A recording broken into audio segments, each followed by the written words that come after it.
आज इस सभागार में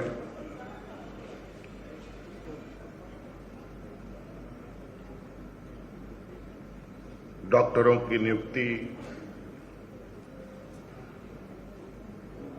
ढेर सारे एम्बुलेंस का संचालन,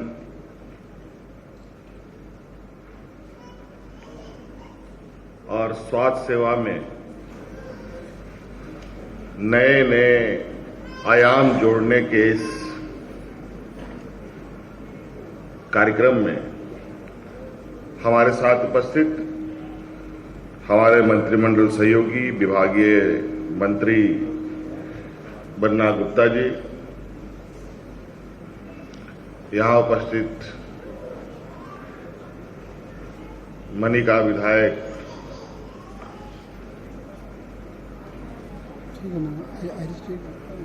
रामचंद्र जी, उपस्थित विभागीय सचिव सह अपर मुख्य सचिव अरुण सिंह जी, उपस्थित हमारे प्रधान सचिव वंदना दादेल जी, उपस्थित सचिव हमारे बन्ना गुप्ता जी, विनय चौबे जी, उपस्थित सभी गण्यमान्य अतिथिगण और इस सभागार में उपस्थित स्वास्थ्य विभाग से जुड़े हुए आप सभी महानुभावों, आप सबका इस कार्यक्रम में स्वागत करते हुए अपनी ओर से जोहार करता हूं।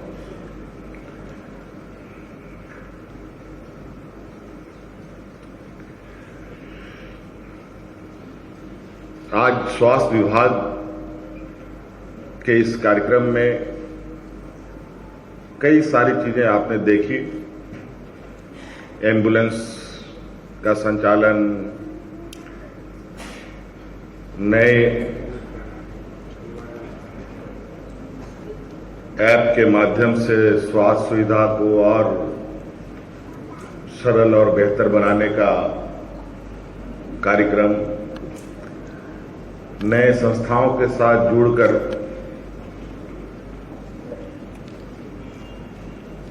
जन जन तक स्वास्थ्य सेवा उपलब्ध कराने का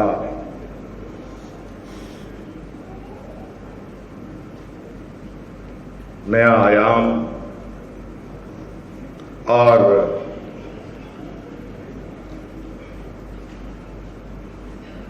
लगभग 38-40 नए डॉक्टरों की नियुक्ति, और आज साथ साथ में कई अच्छे डॉक्टरों का सम्मानित, अस्पतालों को सम्मानित इस मंच से किया गया।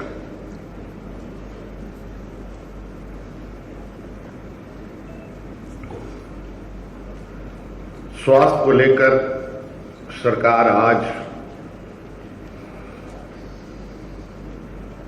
नहीं बल्कि लंबे वर्षों से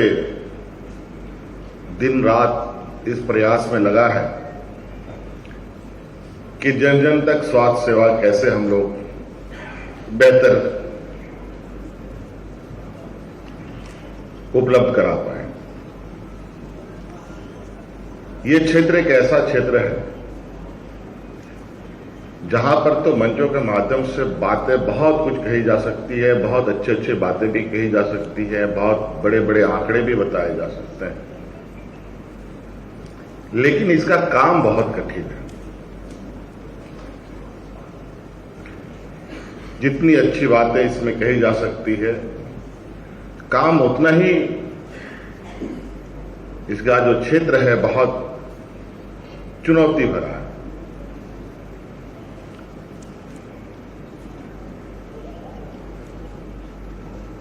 और आज के समय में तो जिस तरीके से लोगों के स्वास्थ्य को लेकर दुनिया भर में चुनौतियां हैं, तो हमारे जैसे पिछड़े राज्यों के लिए क्या हो सकता है आप अंदाजा लगा सकते हैं। कोरोना को किसने देखा था? किसी ने नहीं देखा था।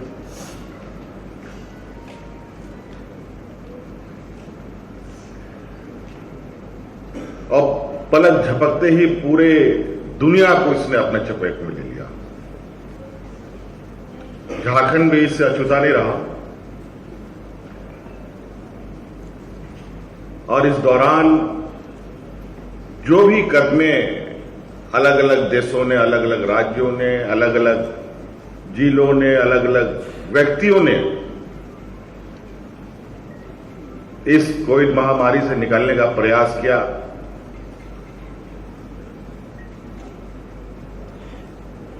ये बहुत बता पाना मुश्किल है कि लोगों ने क्या क्या किया।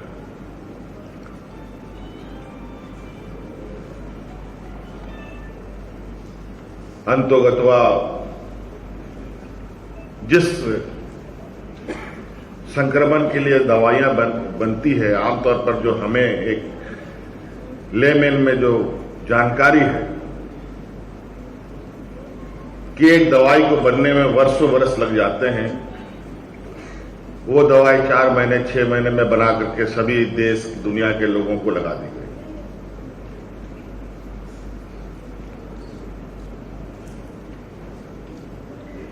संयोग से इस वैश्विक महामारी में मुझे कोविड तो नहीं हुआ, लेकिन राज्य का मुखिया होने के नाते लोगों को प्रेरित, लोगों को जागरूक करने के लिए मुझे भी इंजेक्शन लगाना पड़ा। पहला, दूसरा, अगर तीसरा चौथा भी आए तो वो भी लगाना पड़ेगा। चलिए,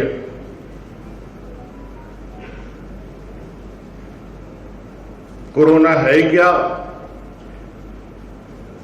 इसको समझते समझते कोरोना भी अपना मैदान छोड़ करके निकलता चला। आज अदा कदा कहीं छोटा बहुत छिटपुट घटनाएं सुनने को मिलती होंगी, तो इस तरीके की चुनौती है।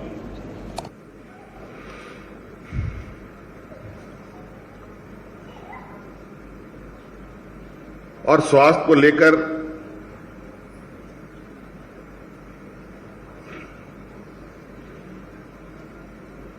मैं थोड़ा सा, मेरी जो सोच होती है उस सोच में स्वास्थ्य अमीर के लिए, गरीब के लिए, हर वर्ग के लिए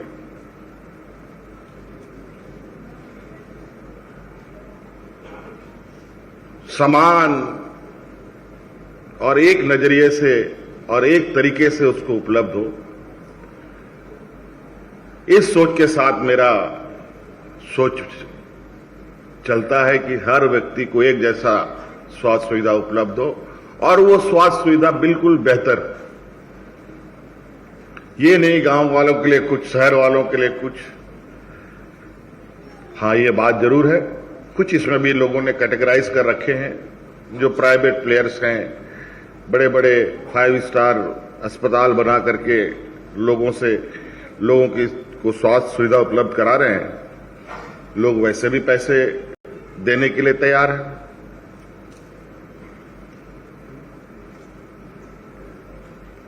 लेकिन सरकार इस तरीके से नहीं सोच सकती। सरकार सबको एक बराबर नजर से देखना सरकार का कर्तव्य है।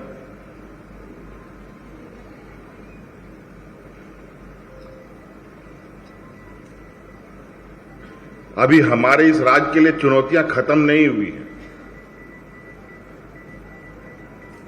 और मुझे नहीं लगता ये चुनौतियां कभी खत्म होंगी। इसमें एक ही चीज की आवश्यकता है, सजगता, जागरूकता और संवेदनशीलता।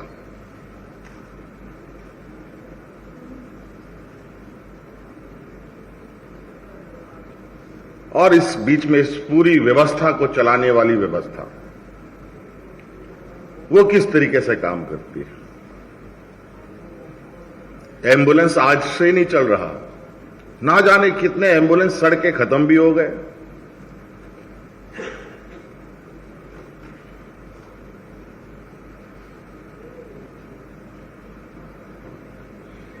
हल्का हल्का धुंधला धुंधला थोड़ा मुझे याद है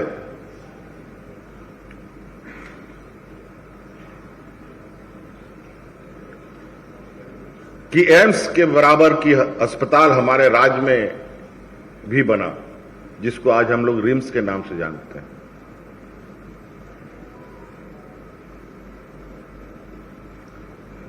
आज तो हम अपने स्वदेशी व्यवस्था को भी हम साथ करते हुए चलते हैं।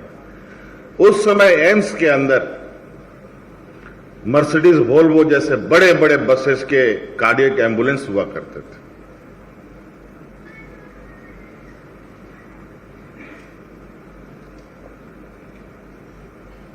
लेकिन तकनीक की जानकारी का अभाव ना होने की वजह से वो सभी एम्बुलेंस सड़क के गल के आज मिट्टी में मिल गई।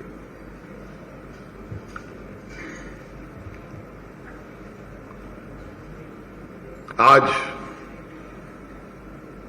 ऐसा नहीं कि सरकार इसमें पैसे खर्च नहीं कर रही। आज इतने बड़े संख्या में एम्बुलेंस खरीदी गई, उसके लिए भी पैसे लगे। आज इसको संचालन करने के लिए भी सरकार खर्च करेगी। स्वास्थ्य सुविधा बहाल करने के लिए डॉक्टरों की नियुक्ति हो रही है, उनको भी सरकार तनख्वाह देगी। और तो और सरकार इतनी बड़ी बड़ी प्रयासें कर रही है कि घर घर में गाड़ी जाएगी, डॉक्टर उसमें जाएगा और पूरा गाड़ी स्वास्थ्य सुविधा से लैस होगा और ग्रामीणों का इलाज करेगा।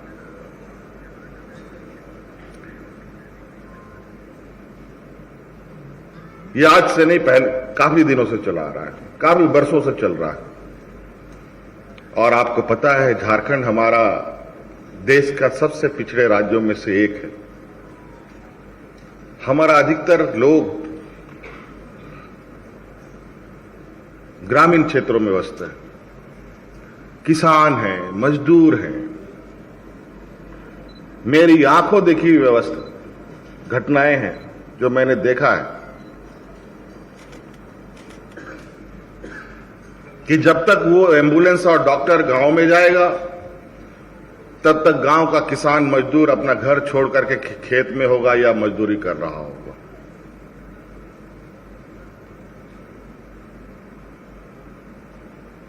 और जब तक मजदूर वापस अपना घर जाएगा, तब तक एम्बुलेंस स्टार्ट होकर के अपने गंतव्य स्थान पर जाके पार्क हो जाएगा।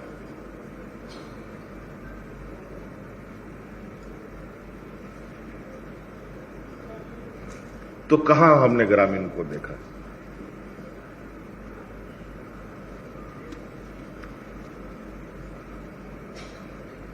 हमें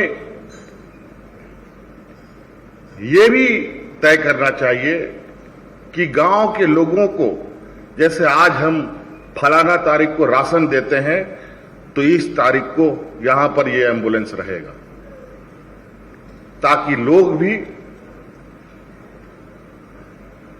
जो निहित वक्त है उसमें अपने बाकी कामों को पूर्ण कर या उसको स्थगित कर उस वाहन के इंतजार में रहे। तभी उस वाहन का उसको लाभ मिलेगा, उस स्वास्थ्य सुविधा का लाभ मिलेगा।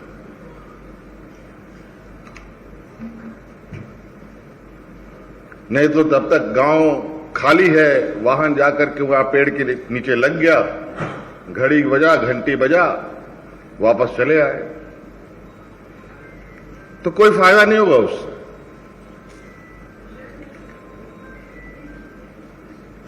मुझे लगता है कि जो संस्थाएं इस पे काम कर रही हैं, जो समूह आज इनका सही उपयोग करेंगे, वो इस बात का जरूर ध्यान देंगे कि हमारे ग्रामीणों के लिए जो आप सरकार के साथ हम साथ हुए हैं, इस बात को पूरे राज्य के गांव-गांव में ये बातें जानी चाहिए कि कौन गांव में किस दिन कितने बजे ये वाहन आएगा और इस वाहन के माध्यम से आपको फलाना फलाना स्वास्थ्य सुविधा उपलब्ध कराया जाएगा।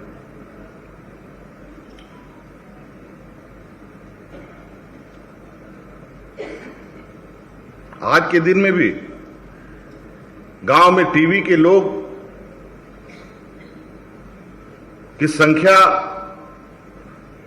आपको कई एक मिल जाएंगे, जबकि सरकार उसके लिए मुफ्त दवा, बल्कि उसको स्वस्थ होने के लिए आर्थिक सहयोग और साथ साथ में भोजन अलग से जो पौष्टिक आहार है वो भी उपलब्ध कराती है। लेकिन अभी भी इससे ग्रसित लोग आपको मिल जाएंगे।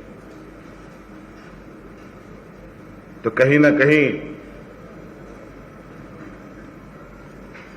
संवेदनशीलता का अभाव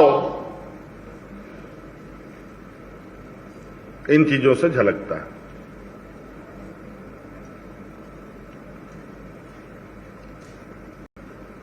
हमारे अस्पतालों में कई दवाएं एक्सपायर हो जाती हैं,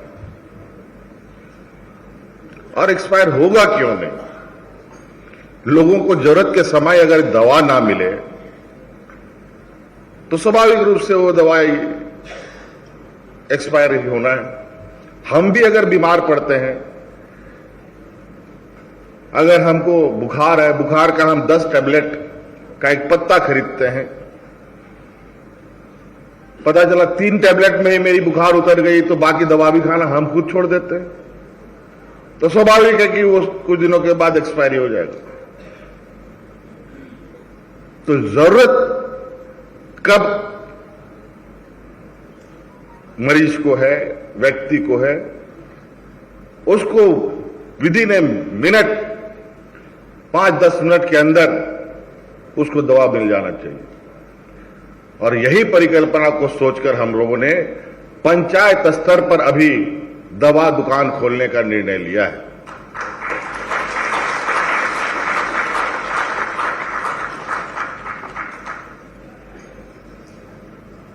और ये पंचायत नहीं, कल हम इसको गांव भी ले जाएंगे। अभी मैं पहला इस विषय पर सोचते सोचते मैंने पूछा, हमारे एसीएस रैंक की एक वरिष्ठ पदाधिकारी दिल्ली में है, उनसे मैंने दिन पूछा कि ये दवा दुकान खोलने का क्या तरीका है, जरा हमें बताइए। बोले नहीं, फार्मासिस्ट होने की आवश्यकता है। हाँ, बोले ये कानून कब का है? कानून तो पता नहीं कौन आदम जमाने का है, जब लोगों को दवा मिला करके इसका गोली, उसका पानी, मीठा खट्टा क्या है वो सब मिला करके देने वाला उस समय का ये कानून है। जबकि आज हर चीज, बीमारी से लेकर के दवा का मैन्युफैक्चरिंग से लेकर एक्सपायरी तक का, और खाने का तरीका भी उसमें थोड़ा सा मेंशन रहता है, चाहे वो टैबलेट हो, कैप्सूल हो, इंजेक्शन हो, सब चीजें आज उस दवा के ऊपर लिखा रहता है। आदमी को बस थोड़ा सा पढ़ा लिखा होना चाहिए, इंटर पास होना चाहिए, अंग्रेजी हिंदी की जानकारी होनी चाहिए। हमको तो लगता है कि अंग्रेजी और हिंदी दोनों में लिखा रहता है दवा में। और आमूमन यहां जितने सभागार पे लोग बैठे हैं, मंच के उधर, मंच के इधर, सभी के घर में आज के दिन में इतना दवा का डब्बा पड़ा होगा। क्या हम सब फार्मासिस्ट हैं क्या? फिर ये फार्मासिस्ट का पचड़ा क्यों लगा रखा है भाई? तभी हमने कहा अब हम पंचायत दवा दुकान खोलेंगे और अपने ग्रेजुएट लड़कों को एक स्वरोजगार से जोड़ने का प्रयास किया जाए।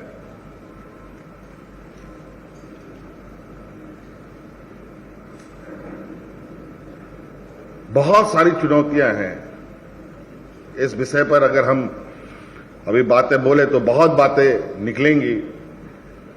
हम लोगों ने तो हर प्रयास, कोशिश, हम लोग किसी जगह पर ये नहीं स्वास्थ्य के क्षेत्र में लेकर शांत हो जाते कि नहीं अब सब अच्छा है। बिल्कुल नहीं। इसीलिए आप लोग देखते होंगे कि स्वास्थ्य को लेकर प्राइवेट हॉस्पिटल हो या सरकारी अस्पताल हो, सबसे पहले लिखा रहता है 24/7 हेल्थ केयर सर्विस। 24 घंटा आपके लिए। नहीं तो बाकी के राशन दुकान में क्यों नहीं लिखा रहता है 24 घंटा खुला रहता है? क्यों गाड़ी के शोरूम में नहीं खुला रहता है? कपड़े का दुकान में क्यों नहीं लिखा रहता है? ये इतनी महत्वपूर्ण चीज है, इसमें आदमी सो नहीं सकता।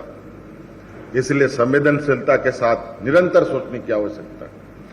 और वर्तमान स्थिति पर यह देश का पहला राज्य होगा जहां इस राज्य के आम नागरिकों के लिए सस्ते दर में एयर एम्बुलेंस भी उपलब्ध करा रही है, जो आज के दिन में जगह जगह पर लोगों को ले जा रही है। और इसमें ऐसा नहीं है कि आम लोग जो पैसे दे रहे हैं वो लोग जा सकते हैं। सरकार के लिए हर व्यक्ति बराबर है। कल बीपीएल परिवार का भी ऐसा व्यक्ति होगा जिसका इलाज इस राज्य में संभव नहीं है, तो उसको भी उस एयर एम्बुलेंस से मुफ्त पहुंचा करके इलाज करा के लाएगी। ये भी सरकार का काम है। तो कई ऐसी चीजें हम लोग जोड़ रहे हैं। अभी मैंने पूछा सचिव महोदय को कि हमने कहा है कि यहां पर एक और हम अपना मेडिकल कॉलेज स्टार्ट करेंगे रांची में, उसकी क्या अद्यतन स्थिति है? तुरंत यहां पर डीसी साहब को बुलाया गया, पहले से इनको निर्देश दिया गया था और जगह भी चिन्हित हो गई है। और अब जिस तरीके से रिम्स हमारा मेडिकल कॉलेज, जो कभी मुझे लगता है कि 600, 700, 800 लोगों के लिए, 2000 लोगों के लिए बनी थी, आज 15,000 लोगों की सेवा कर रहा है। बेचारा आज इतना थक सा गया है कि उसको कभी कभी रिपेयर मेंटेनेंस में भी ले जाना बड़ा कठिन हो जाता है। तो आज उस चीज को एक ध्यान में रखते हुए इस एक बेहतर और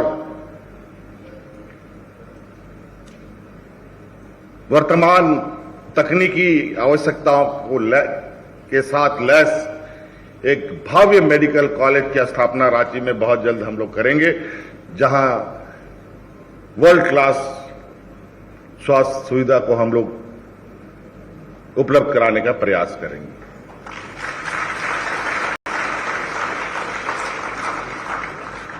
आज देश के अंदर हर साल